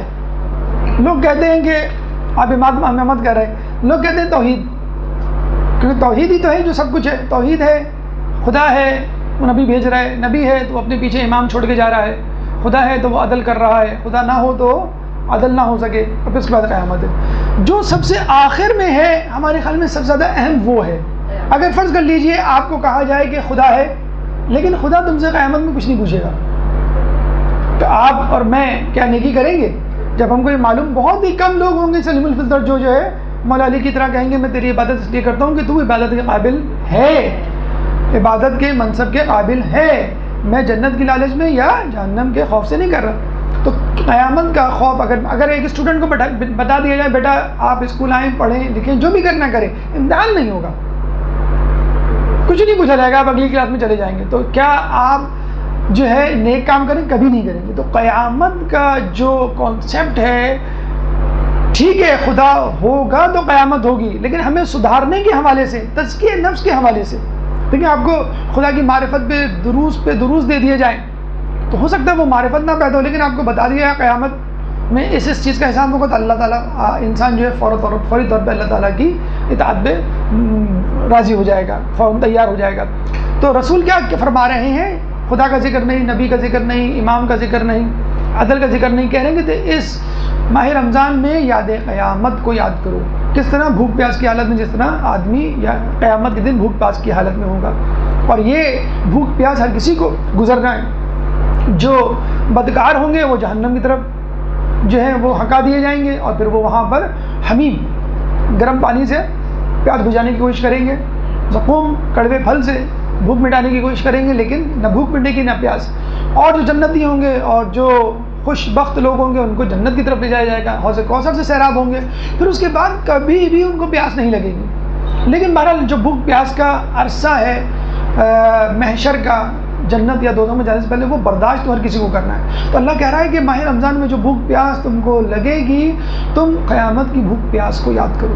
دیکھیں فطری بات ہے، ایک اسٹوڈنٹ ہے، آپ ہیں یا کوئی بھی ہے، اس کو کہہ دیا جائے کہ بھائی 1 مہینے بعد امتحان ہے، 1 ہفتے بعد امتحان ہے، تو سب سے پہلے اس کو کیا فکر ہوگی کہ میں کیا کروں، میں کیا کتابیں خریدوں، میں کیا پڑھوں، کیا چیزیں انجام دوں. اگر کسی شخص کو یہ کہہ دیا جائے کہ بھائی تمہیں 1 ہفتے بعد مر جانا ہے، تو سب سے پہلے جو ہمارے خیال میں، آپ بھی متفق ہوں گے اس بات سے، جو آپ کے ذہن میں خیال آتا ہے وہ یہ کہ میں نے کسی کا حق تو نہیں مارا، کسی کو ناراض تو نہیں کیا. ہم حج اور زیارت میں بھی جا رہے ہوتے ہیں تو سب سے پہلے ہمیں فکر اس بات کی ہوتی ہے کہ لوگوں سے اپنی معافی تلافی کر لیں. کیوں؟ کہ اپنا یعنی میرا اور خدا کا معاملہ تو ذاتی معاملہ ہے، میں بخشوا لوں گا اپنے آپ کو خدا، لیکن قیامت میں آپ کو معلوم ہے کہ آپ کو لوگوں کے حقوق دینے ہوں گے، اور اس دینے میں لینے کے دینے بڑھ جائیں گے. ایک نیکی کے لیے انسان بھاگ رہا ہوگا، دوڑ رہا ہوگا، اور کہہ رہا ہوگا کہ میں نے تم پہ احسان کیا اور تم بھی جو ہے اس کے بدلے مجھے کچھ دو، تو کہتے ہیں اس کو اپنی نیکیاں دینی پڑ جائیں گی. ہم قرض کتنی آرام سے لے لیتے ہیں، پتہ ہی نہیں ہوتا ہے. سیاستدانوں کا تو خیر حال ہی کیا، قرض کے 1 درہم 1 روپیہ سمجھ لیجئے کہ بدلے 700 مقبول نمازیں دینی پڑیں گی. ہمیں تو ایک نماز کا نہیں پتہ جو مقبول ہوئی ہو، 700 مقبول نمازیں دینی پڑیں گی 1 درہم. آپ نے کسی کا کھایا ہو، اگر نیت نہ کی ہو، وہ ایک الگ بات ہے، نیت ہے دے نہیں سکتے کسی مجبوری کی بنیاد پر، لیکن نیت نہیں ہے اور دے بھی سکتے ہیں تو اور بھی زیادہ برا ہے. تو قیامت کی گرمی کو یاد کرو، اور اس میں جو ہے آپ جب قیامت کو یاد کریں گے تو سب سے پہلے جو خیال آتا ہے کہ میں نے کسی کے ساتھ کوئی زیادتی تو نہیں کی. ابھی دیکھیں نیمہ شعبان میں کیسے واٹس ایپ چلے تھے، کراچی اور اس کے مضافات میں معافی تلافی کا وقت ہو گیا ہے، اور کینہ حسد رکھنے والے اپنے اپنے دلوں سے رجوع کریں، یعنی کینہ حسد رکھتے رہے اور معافی تلافی بہرحال.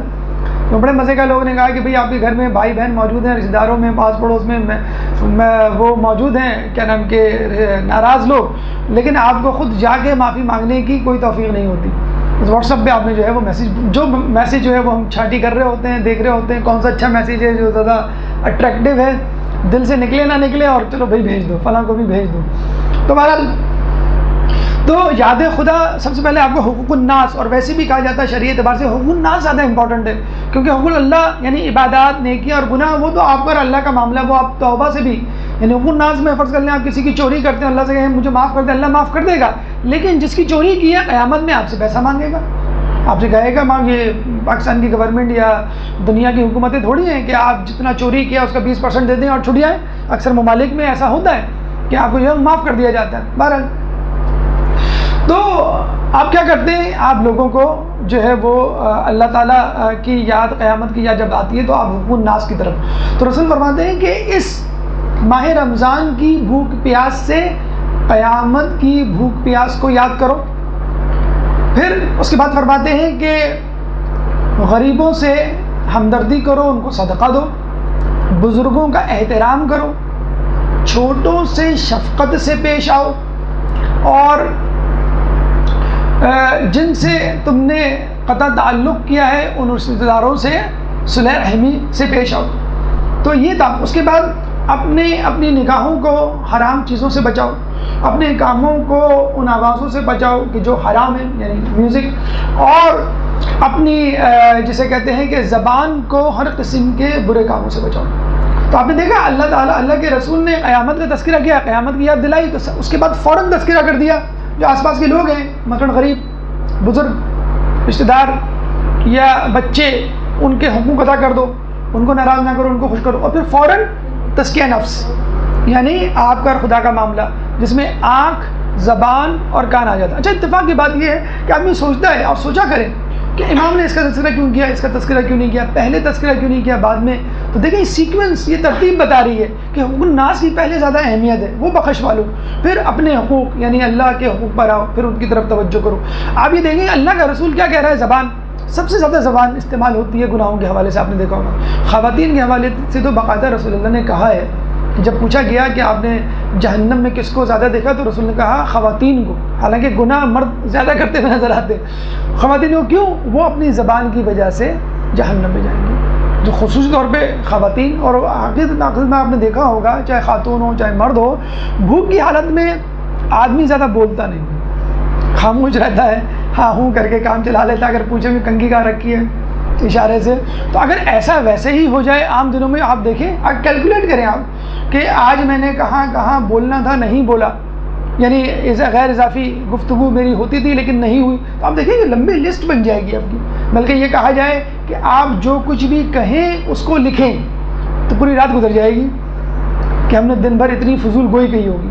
آیت اللہ احمد نراقی فرماتے ہیں اگر کسی سے یہ پوچھا جائے آپ کا روزہ ہے، یہ بھی فضول گوئی ہے، یہ بھی اضافی گفتگو ہے. کیسے؟ اگر اس نے جواب دیا ہاں ہے تو اس میں تکبر، ریاکاری آ جائے گی کہ دیکھو اس کو پتہ چل گیا، حالانکہ میں نے تو بتانا نہیں چاہا تھا کہ اس کی غلطی ہے، اس نے کیوں پوچھا، لیکن بہرحال اس پہ ایک روک پڑ گیا میرا کہ میں روزے سے ہوں. اور پھر وہ آپ کو پسینہ پوچھنے لگتا ہے، آپ کو بٹھانے لگتا ہے، آپ کو جو ہے وہ آپ کے آرام کی فکر ہوتی ہے. اگر اس نے دیکھیں ریاکاری آ جاتی ہے نا، خود پسندی آ جاتی ہے. اگر اس نے کہا کہ نہیں تو اس کو شرمندگی ہوگی کہ اس نے مجھ سے حسن ظن رکھا اور یہ سمجھتا تھا کہ میں روزے سے ہوں، اور رجب شعبان کے روزے گزر رہے ہیں اور یہ جو ہے روزہ نہیں رکھ رہا، اس کو تو جو ہے وہ روزہ رکھنا چاہیے. تو وہ انسان جو ہے وہ شرمندگی میں جو ہے مبتلا ہو جائے گا، اور بعد میں پھر ریاکاری میں کہ آئندہ ایسی صورتحال سے واسطہ نہ ہو. تو بہت ساری ایسی باتیں جو بظاہر ہمیں لگ رہا ہوتا ہے کہ شاید ہم بائی دا وے پوچھ رہے ہیں یا ضروری ہے، نہ وہ ان کو بائی دا وے مباح کے طور پہ پوچھنے کی ضرورت ہوتی ہے، نہ ہی ان کا کوئی ثواب، بلکہ الٹا جو ہے وہ عذاب کی طرف. مثلا یہ بھی ہوتا ہے، کہا یہ گیا ہے کہ اگر کوئی بات، کوئی گفتگو غیبت کی طرف لے جائے تو وہ بھی غیبت میں شمار ہوگی، وہ بھی غیبت کا مقدمہ ہوگی. ہم نہیں کہتے محفل میں بیٹھے ہیں اور وہ تمہاری پھپھو کیسی ہیں، اور وہ ان کا آپ کو معلوم ہے جیسے آپ یہ کہیں کہ وہ فوراً لسٹ آپ کہیں بھائی میں نے تو کچھ نہیں کہا، میں نے صرف پوچھا تھا پھپھو کیسی ہیں. اگر آپ مطلب وہ بھویں اچکاتے ہوئے نہ بھی کہیں سمپل انداز سے تو وہ تیار ہیں بمبارمنٹ کے لیے، ہاں بھائی وہ ایسی ہیں، چچا کیسے ہیں، فلاں صاحب پڑوسی، یا جس کا بھی نام لے. تو جو مقدمہ ہوتا ہے گناہوں کا وہ بھی گناہوں میں ہی شمار ہوتا ہے کہ آپ نے اس کی ابتدا کیوں کی. بہرحال تو یاد ہے قیامت کے بعد اب حقوق الناس کی فکر کریں. حقوق الناس کے بعد آپ اپنی جو ہے وہ گناہ اس کی فکر کریں کہ جس سے آپ گناہ کرتے ہیں. اچھا ہمارے یہاں حواس خمسہ 5 ہیں: دیکھنے کی حس، کھانے کی حس، چکھنے کی حس، یہ سونگھنے کی اور سننے کی اور چھونے کی. اس میں 3 حصوں کو رسول اللہ نے شامل کیا ہے، اور یہ 3 حصے زیادہ اہم ہیں. یعنی دیکھنا، سننا اور چکھنا یا بولنا، آپ جسے کہہ سکتے ہیں. تو یہ 3 چیزیں آپ نے دیکھا ہوگا ہم زیادہ استعمال کرتے ہیں حواس خمسہ میں: دیکھنا، بولنا اور سننا. اور ان کا ایسا آپ نے سنا ہوگا کہ اندھے ہیں، گونگے ہیں، بہرے ہیں، صم بکم عمی فہم لا یرجعون. ان تینوں کا جو ہے تذکرہ ہے کہ آپ ان تینوں چیزوں کو فوکس کر لیں. اکثر لوگ کہتے ہیں نا بھائی گناہ تو بہت سارے ہیں، ہزاروں ہیں، ہم کیا کریں؟ تو آنکھوں کے گناہوں سے بچا لیں اپنے آپ کو، بد نظری کا گناہ. زبان کے گناہوں سے بچا لیں، مثلا جھوٹ، تہمت یا غیبت. اور کانوں کے گناہوں سے بچا لیں، مثلا میوزک یا لغویات. تو ان چیزوں سے بچائیں. یاد قیامت کو یاد کریں، قیامت کو یاد کریں، اس کے بعد ناس کی ادائیگی کریں، فکر کریں، اور اس کے بعد اپنے آپ کو گناہوں سے اور بچائیں اور نیکیوں کی طرف آراستہ کریں. ایک درود پڑھ دیں محمد والے محمد.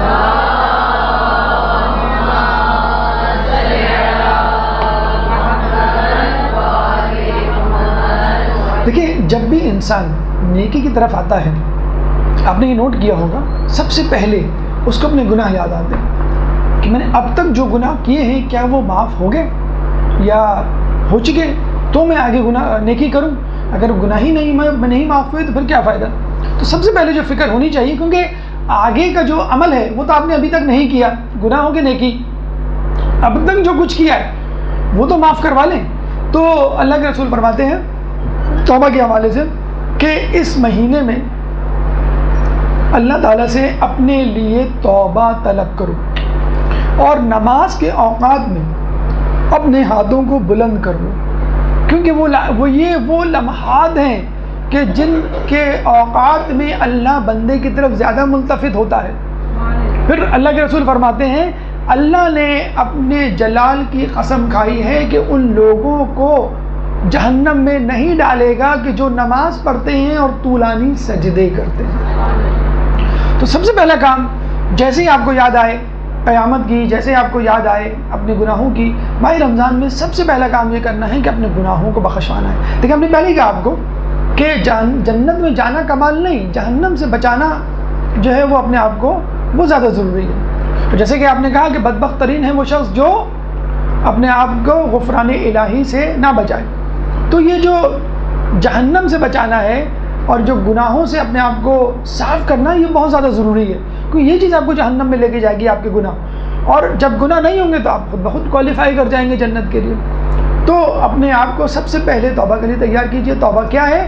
اپنے کیے پہ ندامت. کہتے ہیں یہ کافی ہے. اپنے کیے پر ندامت کا مطلب ہی یہی ہے کہ آپ اللہ تعالیٰ سے اپنے لیے توبہ طلب کر رہے ہیں. کہتے ہیں کہ ایک شخص سجدے میں تھا، موسیٰ علیہ السلام اس کے سامنے سے گزرے اور اللہ سے دعا مانگ رہا تھا، اپنی توبہ کر رہا تھا گناہوں کی. تو اللہ موسیٰ اتنی تضرع سے، اتنی خشوع اور خضوع سے کہ موسیٰ علیہ السلام نے دعا کی اے اللہ اس کا گناہ معاف کر دو. جب دوبارہ شام کو وہاں سے گزرے تو پھر وہ دعا مانگ رہا ہے. تو موسیٰ علیہ السلام نے کہا کہ اللہ اتنی خشوع و خضوع سے یہ دعا مانگ رہا ہے، تو اس کا گناہ کیوں نہیں معاف کرتا؟ تو اللہ کے رسول کا وہ موسیٰ علیہ السلام کو اللہ تعالیٰ نے کیا وحی کی کہ اگر یہ قیامت تک ناک رگڑتا رہے اور دعا مانگتا رہے، توبہ کی طلب کرتا رہے، میں اس کو معاف نہیں کروں گا. تو موسیٰ علیہ السلام نے کہا کیوں؟ کہ اس لیے جو گناہ اس نے کیا تھا اس کی لذت ابھی تک اس کے دل میں ہے. یہ ہے سب سے بڑا ہمارے ساتھ. میوزک کے گناہ ہم نے کیے ہوئے ہوتے ہیں، کوئی اور گناہ ہم نے کیے ہوئے ہوتے ہیں، کسی کی اہانت کی بھی ہوتی ہے، اس کی لذت اکثر ہوتا ہے نا، فلاں نے مجھے یہ کہا تھا، میں نے ایسا جواب دیا، منہ لے کے رہ گئے. ابھی تک اس کو، لیکن میں نے توبہ کر لی تھی. نہیں، وہ توبہ قبول نہیں ہوئی، کیونکہ اس کی لذت ابھی تک. یہ وہ خاتون ہے نا، ہاں، جن کو میں نے محفل میں سب کے سامنے ذلیل کیا تھا، یہ چلی تھی مجھے ذلیل کرنے. تو وہ جو لذت ہے وہ ابھی تک آپ کے دل میں ہے. تو وہ گناہ جو ہے وہ ہمارا ایک اسٹوڈنٹ تھا، اس نے غلطی سے جو ہے وہ امریکہ میں سور کھا لیا. تو میں نے کہا عجیب آدمی ہو کہ تمہیں پتہ، مجھے پتہ ہی نہیں چلا وہ ڈش میں اس طرح بنا کے لایا تھا. تو میں نے کہا تم نے توبہ کر لی؟ کہ ہاں توبہ کر لی. لیکن doctor it was so tasty. تو وہ سور کھا کے بھی انسان اگر یہ کہے بہت ٹیسٹی، تو اس کی کیا جسے کہتے ہیں کہ توبہ قبول ہوئی ہوگی. تو کچھ لوگوں سے پرانی فلمیں پرانے گانے یاد کر کے بھائی تمہیں پتہ نہیں ہے تمہارے ابا جو ہے وہ کیا کیا کرتے تھے یا فلاں جو ہے کس ہیرو کی شکل تھے، وہ اس کو یاد کر رہے ہوتے ہیں باقاعدہ کہ میں فلاں کی شکل کا ہم کا شکل تھا یا فلاں جو ہے میرا جو ہے وہ فیوریٹ تھا. تو یہ آپ لذت اٹھا رہے ہیں اور اس کی لذت ابھی تک آپ کے دل میں اس کے اندر وہ گناہ معاف نہیں ہوا ہے. تو توبہ کریں، تمام لذتوں کو کھرچیں، اور ایک جو رکن ہے وہ یہ کہ آئندہ نہ کرنے کا عزم مصمم کریں. یہ نہیں کہ موقع ملا تو پھر ہاتھ صاف کر لوں گا، موقع ملا تو پھر گناہ کر ڈالوں گا، فائدہ اٹھا لوں گا، موقع نہیں مل رہا چلو رمضان آ گئے بریک آ گیا میں توبہ کر لوں. نہیں، آپ کے دل میں عزم مصمم ہو کہ میں وہ گناہ جو ہے وہ دوبارہ نہیں کروں گا. یہ اللہ تعالیٰ کی طرف سے کہ توبہ کر کے سب سے پہلے اپنے آپ کو 0 میٹر، جسے کہتے ہیں نا 0 میٹر گاڑی، کہ 0 میٹر بنائیں. اب جو ہے یہاں سے اپنا جو ہے وہ سفر کریں. اس کے بعد اللہ کے رسول افطار کروانے پہ توجہ دلاتے ہیں کہ اس ماہ میں افطار کروانے کا ثواب ایسا ہے کہ جیسے اس کو بخش دیا گیا ہو. تو کسی نے پوچھا جس کو جہنم سے رہائی مل گئی ہو، تو کسی نے کہا کہ اللہ کے رسول ہم کسی کو افطار کرانے کی سکت نہیں رکھتے. تو اللہ کے رسول نے فرمایا کہ دیکھو اپنے آپ کو جہنم کی آگ سے بچاؤ، چاہے نصف خرما نصف کھجور ہی کیوں نہ ہو، اور اپنے آپ کو آتش جہنم سے چھڑاؤ، چاہے وہ ایک گھونٹ پانی کیوں نہ ہو. اچھا، یہاں پر ایک بلاغت کلام اور جسے کہتے ہیں عربک لٹریچر کی پیک دیکھیے کہ اللہ کے رسول کس طرح آپ کو بتلا رہے ہیں کہ دیکھو جہنم میں جانے سے اپنے آپ کو بچاؤ، چاہے وہ نصف کھجور سے کیوں نہ ہو. اگر چلے گئے تو جہنم سے چھڑاؤ، چاہے وہ ایک گھونٹ پانی. یہی اسٹیپ ہوگا نا. پہلا اسٹیپ کیا ہے؟ جہنم میں جانے سے اپنے آپ کو بچائیں، کھجور سے بچا لیں. اگر چلے گئے اب کیا کریں؟ اس کا بھی ایک گھونٹ پانی کافی ہوگا. تو وہ آپ سنتے ہوں گے نا واقعہ کہ ایک چڑیا جو ہے وہ چونچ میں قطرہ پانی لے کے جا رہی تھی نمرود کو آگ کو بجھانے کے لیے. تو کسی نے ہنس کے کہا کہ اس ایک قطرے پانی سے نمرود کی آگ کہاں بجھے گی؟ تو اس نے کیا کہا کہ بجھے گی تو نہیں، لیکن کم از کم میرا نام ابراہیم علیہ السلام کے بچانے والوں میں تو لکھ دیا جائے گا. تو جسے کہتے ہیں کہ آپ جو ہے نصف کھجور کا مطلب کیا ہے کہ اگر میرے پاس پورا کھجور کا ڈبہ یا 1 کلو کھجور دینے کی سکت ہوتی، مجھے پوری افطار کرانے کی سکت ہوتی تو میں کروا دیتا. ایک گھونٹ پانی میں دے رہا ہوں، شربت پلانے کا ہوتا سزاوار یا سکت ہوتی تو میں پورا جو ہے اس کو شربت پلا دیتا. تو اس میں کوئی ایسا مذاق نہیں. لوگ اکثر کہتے ہیں کہ ہم تو خود افطار لینے والے ہیں، تو کیا آپ ایک کھجور، بلکہ نصف کھجور، بلکہ کچھ روایتوں میں آیا ہے کہ کھجور کی گٹلی پہ جو ریشہ رہ جاتا ہے اگر تم اس کو بھی دے کر اپنے آپ کو چھڑا سکتے ہو جہنم سے اور خدا سے توبہ اپنی قبول کروا سکتے ہو تو اس کو استعمال کرو. تو یہ بھی جسے کہتے ہیں کہ اللہ تعالیٰ کے کام بشرط یہ کہ خلوص، کیونکہ ماہ رمضان میں اصل چیز خلوص ہے. ویسے بھی انما الاعمال بالنیات، لیکن ماہ رمضان میں خصوصی طور پہ خلوص دیکھا جائے گا. ایک درود پڑھ دے محمد والے محمد.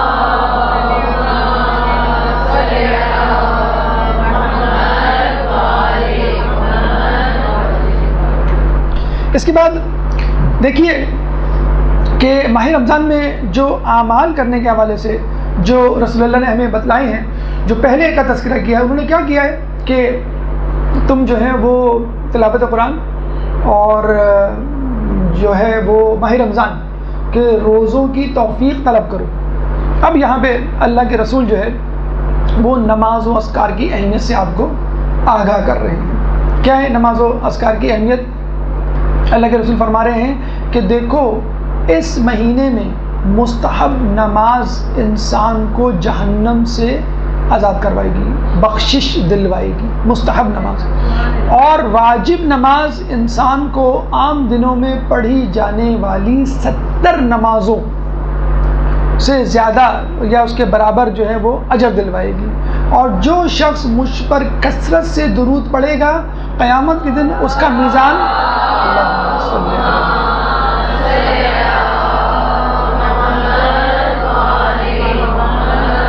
اس کا میزان بھاری ہوگا. ایک تو اخلاق کے حوالے سے بھی کہا جاتا ہے کہ اس کا میزان جو ہے بھاری ہوگا، اور ویسے بھی کہا جاتا ہے کہ انسان کا جو ہے وہ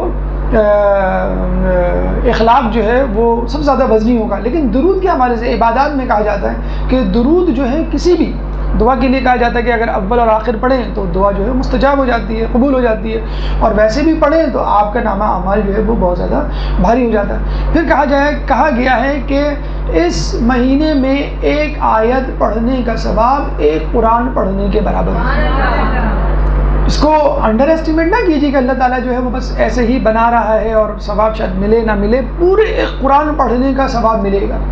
ویسے تو الگ بات ہے کہ ایک حرف کی 10 نیکیاں اور پھر 3 الف لام میم پڑھا تو آپ نے 30 نیکیاں، وہ ایک الگ وہ ہے، لیکن خود ایک آیت کے حوالے سے کہا گیا ہے کہ پورا قرآن، اور کیوں نہ ہو کہ اس مہینے میں قرآن نازل ہوا۔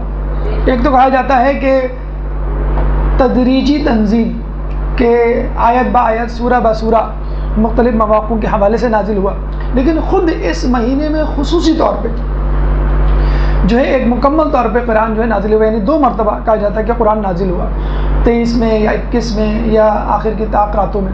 تو ظاہر سی بات ہے اس مہینے میں اللہ تعالیٰ چاہتا ہے کہ انسان مجھ سے قریب ہو، اور مجھ سے قریب ہونے کا بہترین طریقہ تلاوت قرآن ہے۔ مولا فرماتے ہیں کہ جب میں اللہ سے بات کرنا چاہتا ہوں تو نماز پڑھتا ہوں، جب میں چاہتا ہوں کہ اللہ مجھ سے گفتگو اور کلام کرے تو میں قرآن پڑھتا ہوں۔ یہ 6 پیغامات ہم نے خطبہ شعبانیہ کے حوالے سے آپ کے سامنے پیش کیے۔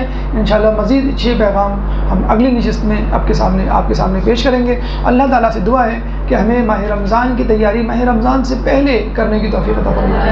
اللہ تعالیٰ سے دعا ہے کہ رمضان میں ہمیں تلاوت قرآن کرنے کی توفیق عطا فرمائے، قرآن کو پڑھنے، سمجھنے، اس پہ عمل کرنے کی توفیق عطا فرمائے، خلوص دل سے روزے رکھنے کی توفیق عطا فرمائے۔ جو لوگ مالی طور پہ، معاشی طور پہ مشکلات کا شکار ہیں، ماہ رمضان کی برکت سے اللہ تعالیٰ ان کے رزق میں وسعت دے دے، تعلیمات اہل بیت پر عمل کرنے کی توفیق عطا فرمائے، قیامت کے دن ان کی شفاعت سے بہرہ مند فرما، ایمان کے ظہور میں تعجیل فرما، اور ہمیں ان کے انصار و اعوان میں شامل فرما۔ ربنا تقبل منا انك انت السميع العليم وتب علينا انك انت التواب الرحيم برحمتك يا ارحم الراحمين۔ اللجن اللجن يا مولا اللجن اللجن اللجن اللجن اللجن اللجن اللجن يا صاحب السماء